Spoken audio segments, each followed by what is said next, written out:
Nice launch trajectory and countdown. Pad is clear. 10, 9, 8. Launch auto sequence has started. 6, 5, 4, 3, 2, 1. Go for launch.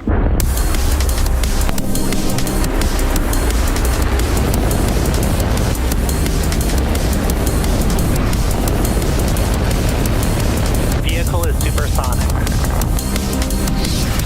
Stage separation confirmed. Dragon separation confirmed.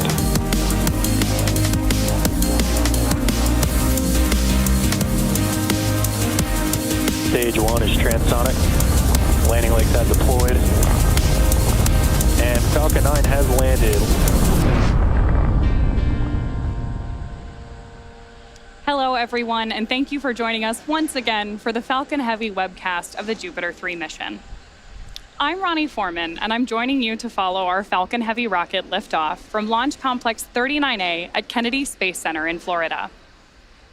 If you've been following along, you know that we stood down from Wednesday's launch attempt with an abort called around the T-1 minute mark.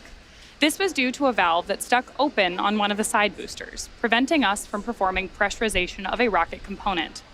We replaced the valve and checkouts were successful. So it looks like we are good to go today as long as the weather cooperates with us. So our team is working towards an on-time liftoff of 11:04 p.m. Eastern. Today's mission is for our customer EchoStar and their Hughes Network Systems division, and will mark SpaceX's third Falcon Heavy mission this year and sixth operational Falcon Heavy mission overall. And if you've been following along, this is also our second mission in less than 24 hours.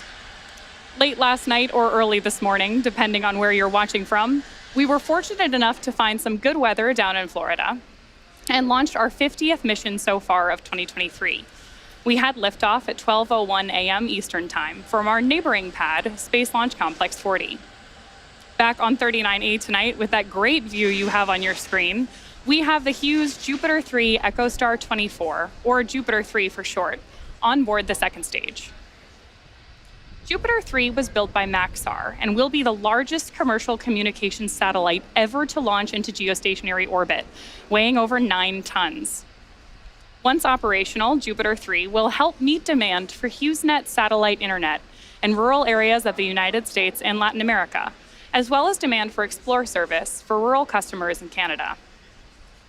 In addition to supporting enterprise and government applications, Jupiter 3 will also power higher-speed satellite internet service plans in North America, while helping to expand and enhance HughesNet across Mexico, Brazil, and South America. We'll have more about our customer and their payload later on during the show, so be sure to stay tuned.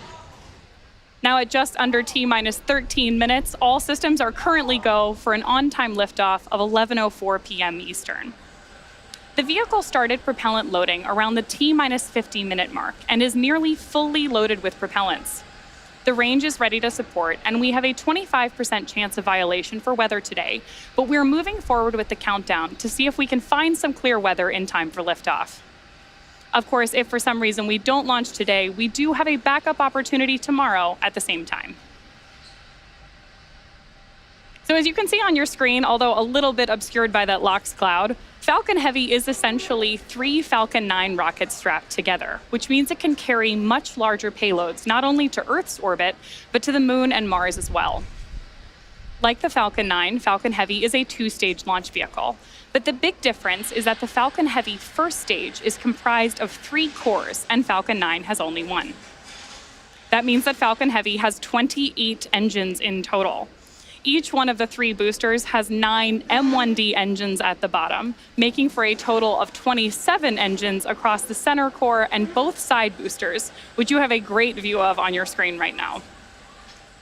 The 28th engine, of course, is a Merlin vacuum engine on board the second stage, and that's what will power the payload to its final targeted orbit today. Altogether, the Merlin 1D engines at the base of Falcon Heavy produce 5 million pounds of thrust, which is equal to 18 747s at takeoff. In fact, the engines produce so much power that we don't run them all at full thrust at once until after liftoff. About 2.5 minutes into flight, the 2 side boosters will separate from the center core and come back to Earth for simultaneous landings at Landing Zone 1 and Landing Zone 2. Each of the side boosters on either side of the center core are flying for the third time on today's mission, having previously supported USSF 44 and 67. If successfully recovered, the side boosters will be refurbished and used again on a future Falcon Heavy mission. Similar to previous launches, we'll be conducting a one-engine entry burn today. This allows us to shorten the length of the entry burn for the side boosters, ultimately allowing us to increase performance. And speaking of increased performance, we will not be attempting to recover the center core today. So if you look closely at your screen, you'll see that the center core doesn't have landing legs or grid fins attached. That's because this mission requires more performance than we have to be able to recover the center core, and that landing hardware isn't needed. But don't worry, today's launch should still be a very exciting one, especially if you're joining us from the Space Coast in Florida, where you should be in for some beautiful nighttime landing views. Moving up towards the top of the vehicle, once the first and second stages separate, the second stage will propel our payload into its intended orbit. The second stage for this mission is also debuting a new medium coast configuration. Just in case you didn't know, our second stages have 3 general configurations: standard, medium, 3 spacecraft, internal power, go for launch. Hearing some chatter on the nets there. So we do use different configurations of that second stage, depending on how long the second stage needs to operate after launch.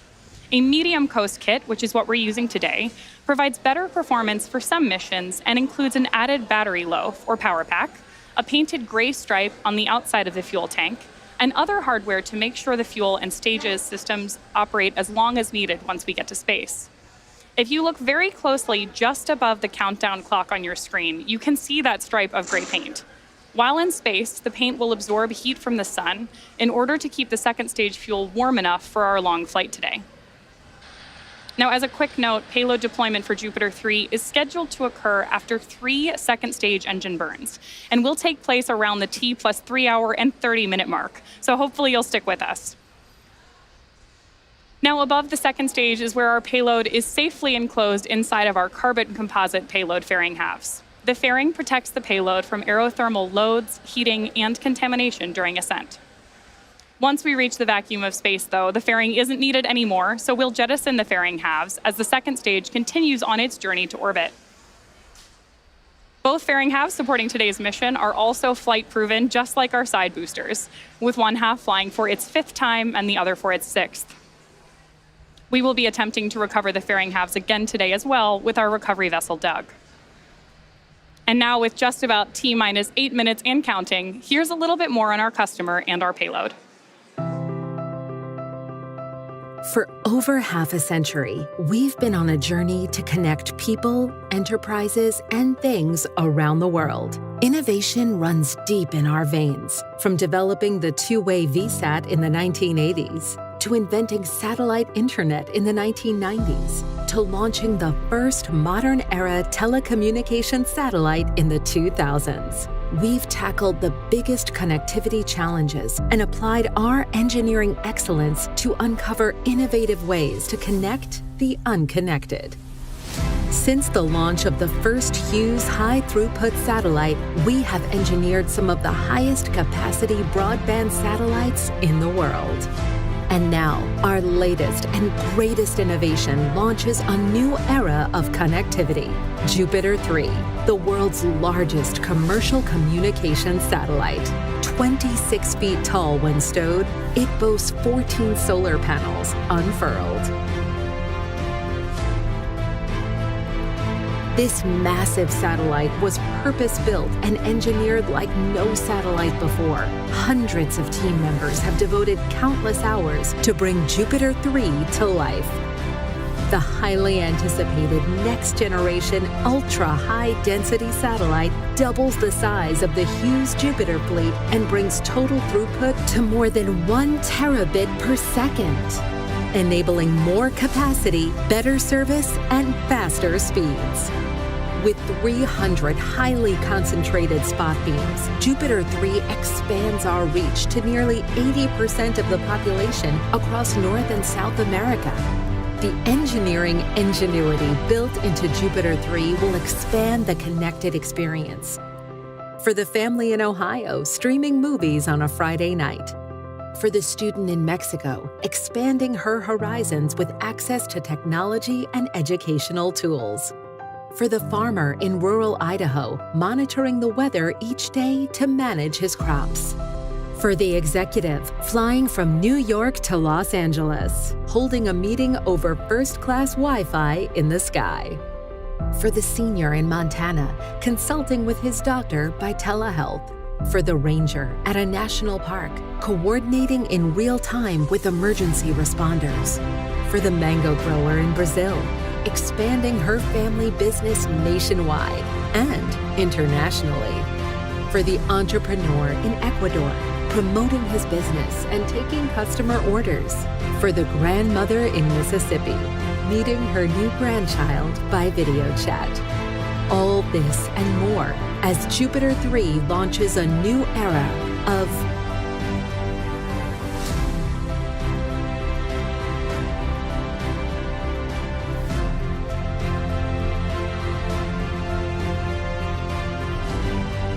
join us.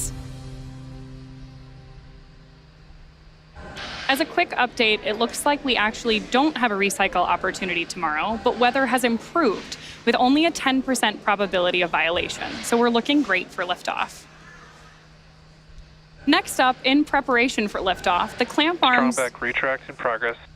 There you go ahead and hear Mission Control has commented that we are hearing, or we're getting ready for strongback retract, which is when that large truss structure, or called the TE, or the strongback for short, will start to retract away from Falcon Heavy.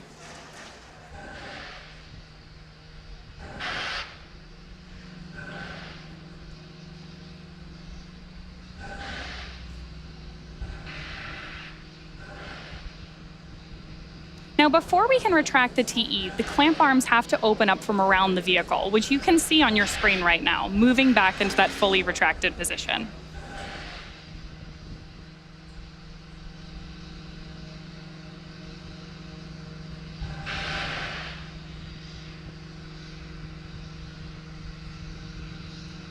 Now you have a great view on your screen of the strongback moving away from Falcon Heavy. Not only is the strongback being used right now to route umbilical lines up to the vehicle, it's also what we use to roll Falcon Heavy out to the launch pad and raise it into its vertical position. Just prior to liftoff, the strongback will retract all the way away from Falcon Heavy so that it can clear the launch pad. And side core LOX loads are complete. There's the call out that we're moving toward LOX load completion on Falcon Heavy. Center core LOX load is complete. There's the call out that the center core LOX load is complete.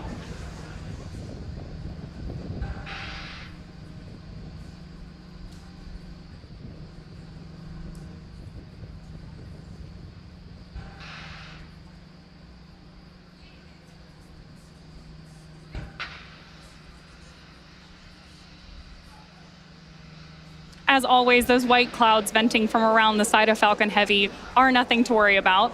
That's just some LOX boiling off the surface of the internal tanks on board the vehicle. And when that boiled off LOX comes into contact with the Florida air, it creates an actual cloud.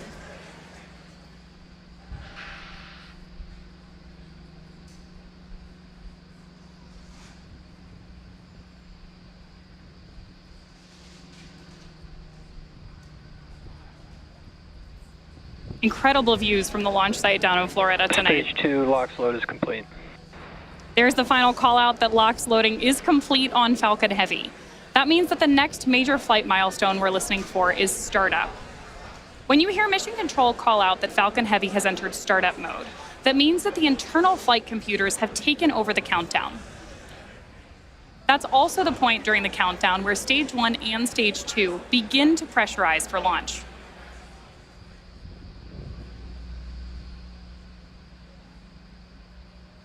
Ground gas closeouts.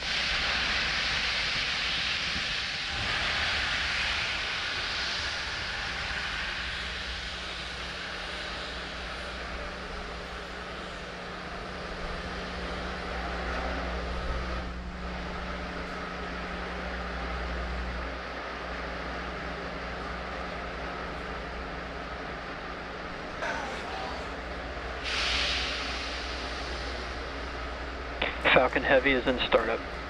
There's that call out that Falcon Heavy is in startup mode. With that, the only thing left is to hear Mission Control Launch Director give us the final go for launch. Falcon Heavy, go for launch. Great news out of Mission Control. So with just a little bit more than 30 seconds to go, all systems are go for the launch of Falcon Heavy and our Jupiter 3 spacecraft. T-minus 30 seconds.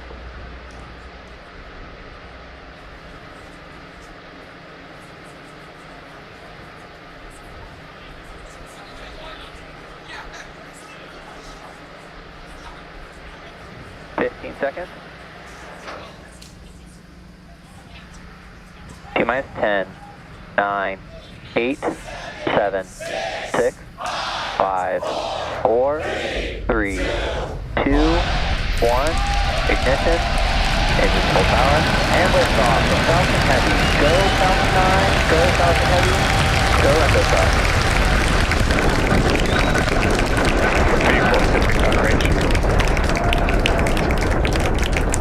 Stage 1, chamber pressure is nominal.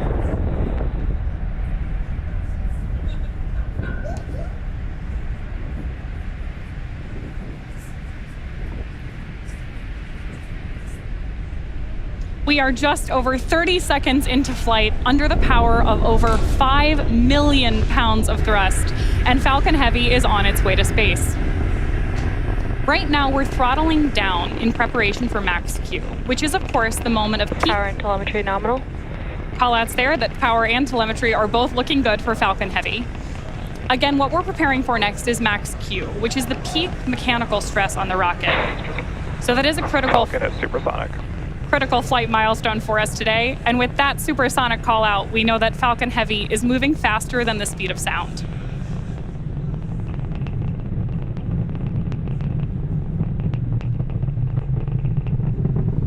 Max Q. There we've passed through max Q. So now the engines are throttling up. Everything's looking good with the stage 1 trajectory, which is great news. Our side boosters are throttled all the way up right now, but the center core is operating at reduced power.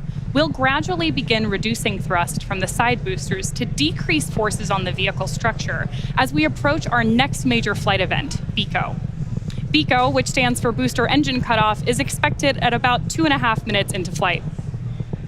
That's where we'll shut down the engines on the side boosters, and then following BECO, the side boosters will separate away from the center core and begin their trip back to Earth. The center core engines will then ramp up to full power and burn for approximately another minute, while the side boosters execute their boost back burns simultaneously. Incredible views of Falcon Heavy right now. And as a reminder, although we are not attempting to recover our center core due to performance today, we will be attempting to land those 2 side boosters on landing zones 1 and 2, so we'll have great views for you on the right-hand side of your screen.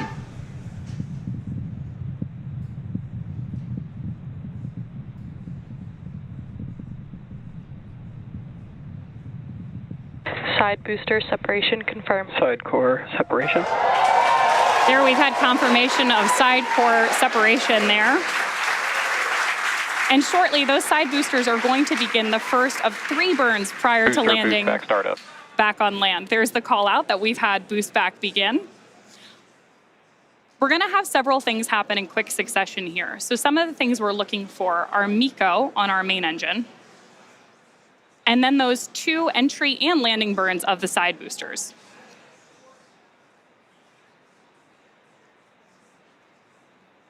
On your screen right now, we have views of both of those side boosters on their way back to Earth. There we go, over on the side right there.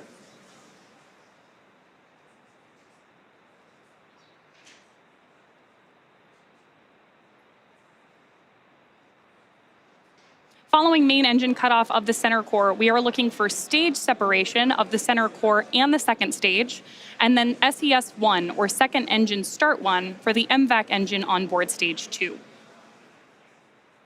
Shortly after that, we will also have fairing separation, so let's keep an eye on all of those events happening back to back here in just a couple seconds.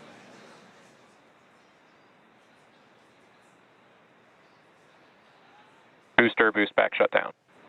There's confirmation that the boost back burn on both side boosters has Stage completed. separation confirmed. Acquisition signal for Muta. Stage 1 FTS has saved center core. Impact ignition. So you saw on your screen there, we had successful boost back burn on the side boosters, main engine cutoff on our center core, stage separation, and that beautiful view means that we have had second engine start 1. That will wrap it up. Fairing separation confirmed. That wraps it up for our center core and our fairing halves tonight. So while stage 2 now continues on its journey to space, those fairing halves are currently falling back to Earth. All vehicles are following nominal trajectories. With that, we know both vehicles, the center core and stage 2, are on nominal trajectories. And of course, we're going to try to recover those fairing halves again tonight using our recovery vessel, Doug.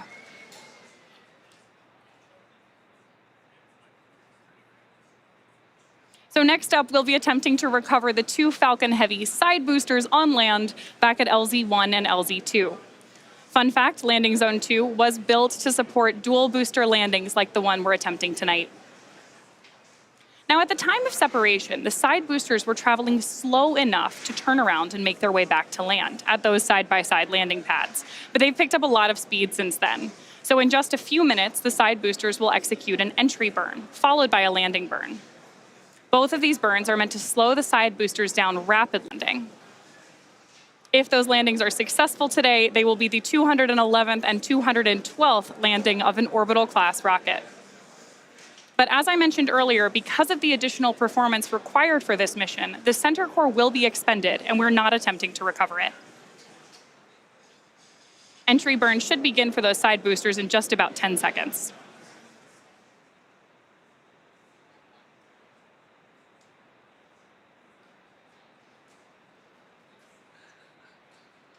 Side booster entry burn startup.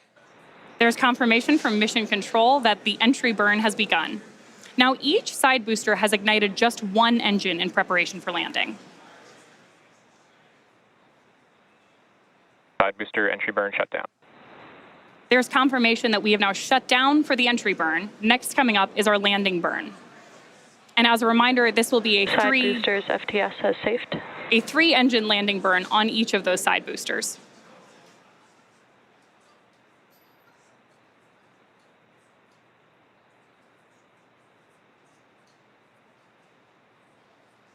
Starting to get some initial views in from those side boosters as they come back to Florida, and expecting that landing burn to start here in just about 20 or 30 seconds.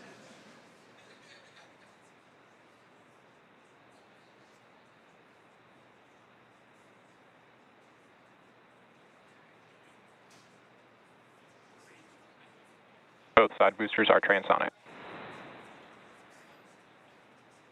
Boosters are transonic on their way back to land at LZs 1 and 2. Side booster landing burn. Landing burn has started.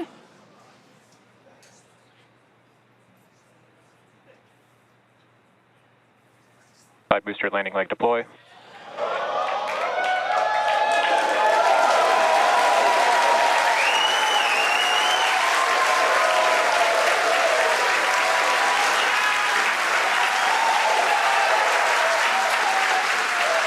Dual side booster landing confirmed. That is absolutely incredible, and as you can see, our team is thrilled. Stage 2 FTS has saved. With that, we have successfully landed both Falcon Heavy side boosters on landing zones 1 and 2. That marks the 211th and 212th overall successful landing of an orbital class rocket. Next up, in just about 10 seconds, we are looking for second engine cutoff 1 of the MVAC engine up in space.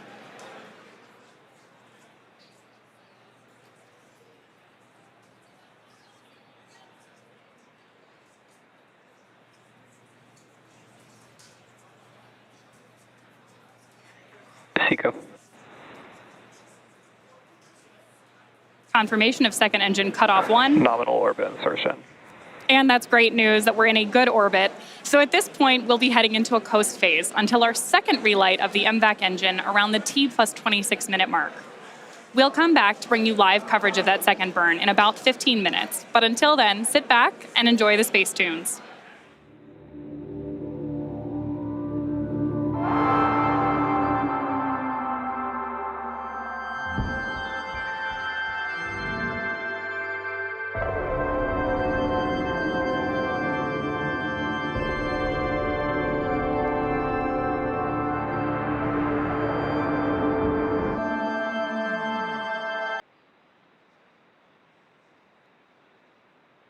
There we go. There's stage 2 up in space, looking great. You can, of course, also always follow along with the stage 2 telemetry down in the bottom corner of your screen. Expecting about another 40 seconds until we should hear the call out for second engine cutoff 2, or SECO 2, from Mission Control.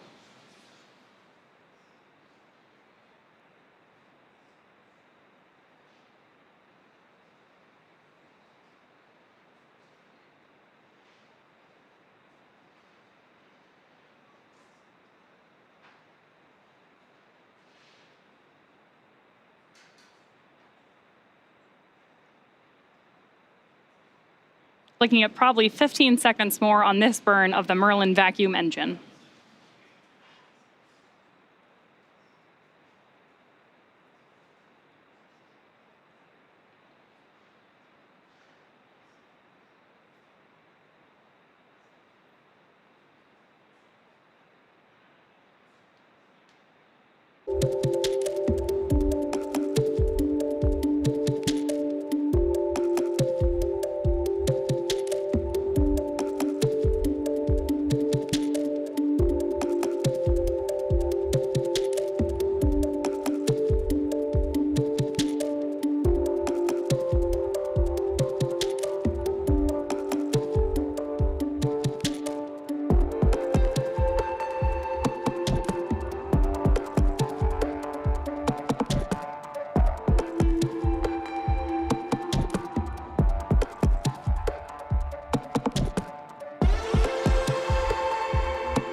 Acquisition of signal heart of B-stock.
Acquisition of signal, Maldives.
Hello and welcome back once again to our coverage of the Jupiter 3 mission. We're coming up on the final milestone for this mission, payload deployment. The Jupiter 3 payload on board the second stage was built by Maxar and will be the largest commercial communications satellite ever to launch into geostationary orbit, weighing over 9 tons. Once operational, the payload on board the second stage will help meet demand for HughesNet satellite internet in rural areas of the United States and Latin America, as well as demand for Explore service for rural customers in Canada. We're expecting payload deployment coming up here in just about 20 seconds.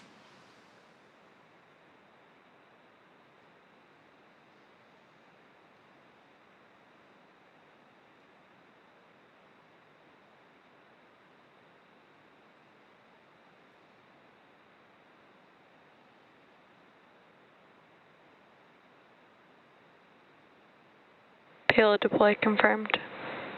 There is that confirmation from Mission Control, and obviously you can see on your screen that we have had successful deployment of Jupiter 3. With that, we will bring our mission coverage to a close. We'd like to thank our customer, EchoStar, and their Hughes Network Systems division for entrusting us with today's launch. We'd also like to thank the Range and the FAA for licensing today's mission. And of course, we'd like to thank all of our viewers for tuning in. If you're interested in more launch content, head over to our website and social media platforms for updates on our next missions and milestones. Hope you all enjoy the rest of your weekend, and we'll see you again soon.